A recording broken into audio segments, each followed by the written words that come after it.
Hello students, today we'll talk about this question which has been asked from the chapter Purification of the Compounds, and this question says that we have to tell which of the following compounds will be suitable for Kjeldahl's method for nitrogen estimation. Basically, it is a question containing the nitro groups and we have to figure out that whichever compound is suitable for Kjeldahl's method. This question has been asked in the JEE Main 2018. So let's look at the question.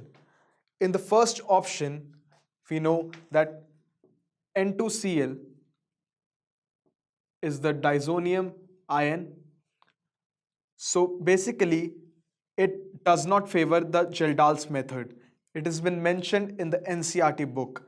Similarly, if we look at the option 2, Kjeldahl methods is also not favorable for ring compounds containing nitrogen and compounds containing the nitro groups.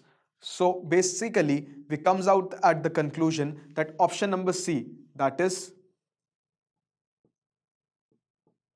the aniline containing group, is the correct answer. So option number C is the correct answer. I hope you understood the question. Now, if you want to know more about the same concept, you can watch the video. Thank you.